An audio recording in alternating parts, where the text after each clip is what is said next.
You know, as a wedding DJ, I've seen firsthand on how couples today are rewriting the rules on how they celebrate their weddings. They're taking old-time traditions and changing them into something completely their own.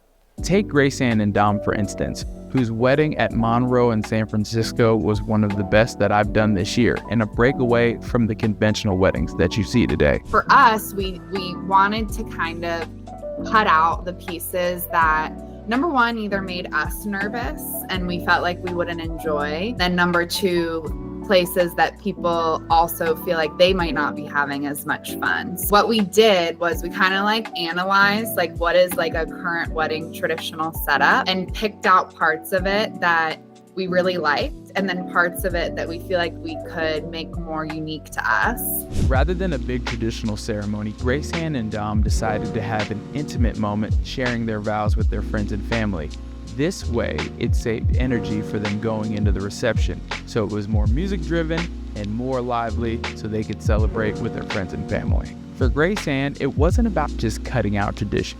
It was about rejecting the ideas that didn't align with her and Dom's vision of equality. We are of equal partnership, and that's what we wanted to do, and scrap tradition and let's just do the things that we love about each other, which is I love him for him, he loves me for me, and I love our relationship and our communication for what it is, and that's what I hope to continue to do with each other. With traditions reimagined, Grace Ann and Dom's reception became a space where everybody could feel included and energized. Their guests danced for hours. Everything about that day radiated authenticity. This shift isn't just about one couple, it's a growing movement. Couples everywhere are rethinking the ways that a wedding can be done.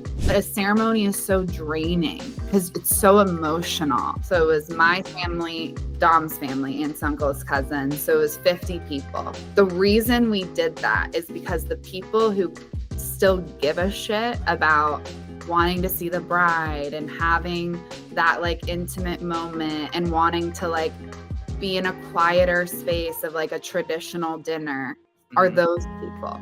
They are still a big part of my life. And yes, I'm not going to include you in the ceremony because I want that intimate moment, but I will include you in a very special time with us. We both wanted it to be a symbol of our families coming together as one versus me joining one family, him joining the other. We are now as one family. Grace Ann and Dom prove when you design a wedding that's true to you, you can share moments with your guests that they're going to remember forever. At the end of the day, for most couples in 2024, their wedding is about telling their story in their own way, and it's an honor to be a part of it.